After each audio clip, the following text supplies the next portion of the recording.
Chapter 12a. The ride from the hospital to Jessica's house was quiet. She turned into her driveway and cut the motor. The silence in the car was deafening. Finally, she opened her door and walked around to help David out of the passenger seat. He stood on two unsteady feet, still feeling the effects of the massive doses of painkillers that he had been prescribed. She helped him into the house and led him to Philip's empty room. "I've rearranged it for you. There is a pitcher of water on the table. The bathroom is through that door. It's got a shower. I don't know how you are going to work that out with the cast. You can figure that one out on our own." David reached out and softly laid a hand on her arm. "Jess," nearly stumbling when she backed away from his touch, "you should lie down and get some rest. I will cook later, after you have slept some." She walked to the door, and looking back over her shoulder, she said, "Rest." David awoke to the smell of hot coffee. Turning his head on the pillow, he could see dim bands of light coming through the gaps between the heavy curtains and the windows in Philip's room. A glance at the clock showed 6:55. Rising, he made a brief stop at the bathroom, then opened the door and followed the aroma of the coffee down the long hallway and into the kitchen. "Evening," he said to a raised pair of eyebrows, which were firmly entrenched over a steaming mug. "You mean morning," she said with a carefully neutral tone. "I do. Yes, you slept through supper last night. Sorry, Jess. You didn't miss much. I made burgers." She continued in a calm, flat tone. "I went to wake you, but you looked like I had been hit by a truck," he said with an attempt at humor. "Something like that, yeah," she said. "Sit. I will bring you a mug." David did as directed, and after dropping off the cup, Jessica turned to work at the stove, cooking breakfast. After several minutes, the silence in the room grew to a crescendo. Finally, as if to break a spell, David softly offered, "We have to talk. If you think you can take care of yourself here today," Jessica said, "I will go up to the house and get back to work. We have already lost a lot of time, and we are going to lose a lot more with your arm being like that." "Jess, there are a lot of things I can do. I can get the painting in the front 2 rooms done, and I can finish drywalling and painting the kitchen, so that the cabinet makers and appliance people can do their thing. Jess, I think it's time we face some facts. We are not going to make it." "You mean us personally? Or do you mean getting the house done on time?" David moved uncomfortably in his chair. "The house? Look, I am going to get it done. It's just going to take longer than I had hoped, longer than I had planned. I can't do any heavy work with my arm like this. I am going to just have to face the fact that I am going to run out of time, and find a way to come back and do it later." "You are quitting." "No, I am not quitting," David said angrily. "Not at all. I am going to finish this house if it kills me. I am just going to run out of time. This year. I will be back." Jessica sat down 2 armlets on the table, and slipped into the chair on the side of his good arm. "Tell me about her." David closed his eyes and thought for a moment. "She was a lovely person," he said, "and I don't mean in the physical sense. Don't get me wrong, she was a very attractive woman, but it was her inner beauty that I found so refreshing, so wonderful. She was joyful, fun-loving, had a great sense of humor," he said with a sad smile, "so full of life, so very full of life." Jessica slowly ate her omelette, and asked, "Tell me about the house, and why you are here." "Just like you told me about Mrs. Taggett," he started. "Susan talked about how the 2 of you would go up to the old house on the hill, and have tea when you were a little girl. She really loved the old place, and was convinced it was her goal in life to restore the old house and raise a family there. And you were going to marry her." "We were engaged." David sighed. "She was going to tell your family that weekend." Jessica got up and started to clean the table. David started to get up to help her, only to be seated by a sharp look of disapproval. "You are not in any condition to do anything but rest. I really appreciate how you have looked after me the last couple of days, Jess," he offered. "I should have let you rot in the hospital," she replied without turning. "I don't really know why I didn't." David cleared his throat. "I know you are upset with me. That doesn't begin to cover it, David," she said, pausing mid-dish. "You disappointed me." Turning to look him in the eye, she batted back a tear. You didn't give me the chance to try to understand what you were doing, why you were doing it. You asked me to accept on faith that you would tell me. She continued. I know it was difficult. I know it was intensely personal, and frankly at the start it wasn't any of my business. That changed, though, the moment you kissed me. We stopped being two complete strangers and started becoming closer. Or so I thought, anyway. Think the same, Jess. Do you? Yes, he sighed.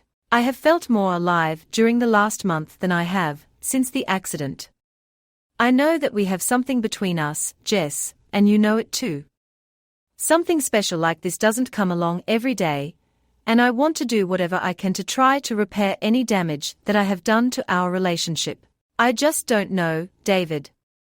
I am going to have to take some time and think about it. Right now, I have to get to work. My employer is paying me good money, and daylight is burning. Walking to the door, she stopped without turning and said, I fell in love with you, David, or at least the person that I thought you were. I don't know what I feel right now. I will have my phone. Call me if you need something that you can't do for yourself. David watched her walk out the door, and turned to stare at the family picture hanging on the wall. Susan and Jessica, arm in arm, smiling without a care in the world. So alike, yet so different. Minutes turned to hours as he sat, stared and thought. 2 hours into her painting project, the chirp of her cell phone broke the trance that Jessica had gotten herself into. Dropping the roller into the paint pan, she walked over and checked the caller ID. Oh, you have got to be kidding me, she said to the 4 walls. Click. Look, Jess, I know you are pissed at me. Are you out of your cotton-picking mind calling me? She shouted into the phone. Are you stupid or something? Are you slow? Did the wreck damage your brain? Jess, don't you Jess me, you jerk. My mama taught me better than to cuss, but I think I am going to start. She would understand. Okay, I deserve that, Kevin said, putting on his best friendly act. I admit it. I have not been at my best lately. I am sorry if I have offended you. I sure don't want you mad at me, Jess. I am not mad at you, she said in a voice that had turned to icy calmness. You get mad at dogs who make a mess on the floor, or at the post office when they lose your mail. No, Mr. DeWitt, I am far, far beyond mad at you. Hey, yeah, I can see that, he replied, setting her comments aside. Look, Jess, seriously, I need your help. Jessica pulled the phone away from her ear and stared at it. She turned around and banged it on the wall a couple of times, then put it back up to her face. There, I had to whack the phone on the wall, it wasn't working right. I thought that I had heard you say that you wanted my help.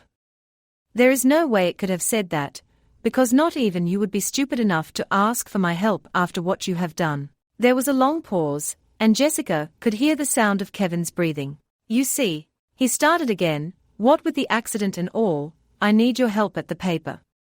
I want you to come back and run the place. Jessica was too shocked to speak, and Kevin took the opportunity to continue. I will give you a good raise, of course. Double your salary if that's what it will take. Look, Jess, these folks I hired are just not getting it done. They are from out of town and don't know how things work around here. I have lost several of my biggest advertisers, and we are going to lose a lot of money unless something's done. I need you, Jess. My secretary just left me at the office, took a job at the bank or something.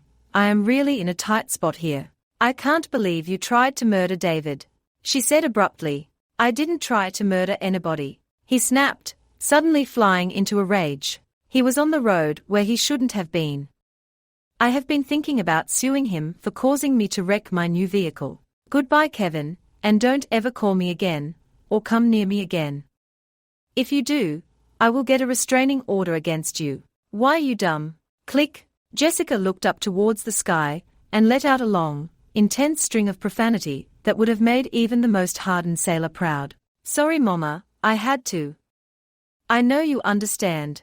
Mark, I can't believe she's having your baby. How could you do that to me, to us? David sighed, and clicked the channel to another soap opera. This stuff was going to rot his brain in a hurry. He was under strict doctor's orders to take it easy for the rest of the week. House arrest. he muttered under his breath. Taking it easy was something that was difficult to do in his condition as well, having lost a significant amount of skin to the roadway. Even napping was not giving him relief, for he woke from troubled dreams to find that he had shifted his weight onto some raw part, which was now screaming out in pain. He felt a mixture of relief and apprehension when the door opened, and smiled when he saw a paint-splattered Jessica walk into the room. "Shower, food, bed," she said. Until very recently, the thought of Jessica and bed would have sent a shiver of anticipation through him. Now, he considered, it made him wonder how much pain he would be in if he attempted a romantic physical embrace. Might be worth it, though, he thought. The memory of this morning's conversation washed over him like a cold bucket of water. 30 minutes later, she arrived still combing wet hair to find David at the door paying a delivery boy for a pizza. He brought it over to the table, balancing it in his one good hand. "I thought you were not going to be in the mood to cook," he said. "Good thinking. This smells good." She got out plates, knives, forks and spoons, and napkins and quickly set the table. As placed 2 pieces on David's plate, he reached over and picked up his spoon with his good hand and flashed her a playful smile. "I love to eat pizza with a spoon. How did you know?" "You look like the type," she said lightly. They ate the meal in silence, each lost in thought. She wrapped the leftover slices and put them in the refrigerator, and asked the question that had been bothering her all day. "Do I know everything now?" she questioned. "I mean, I know you made this promise to Susan, and you are here keeping it. Is there anything else? Are you a secret agent for the Chinese? Did you see the ghost of Christmas past? Are you secretly married or anything like that?"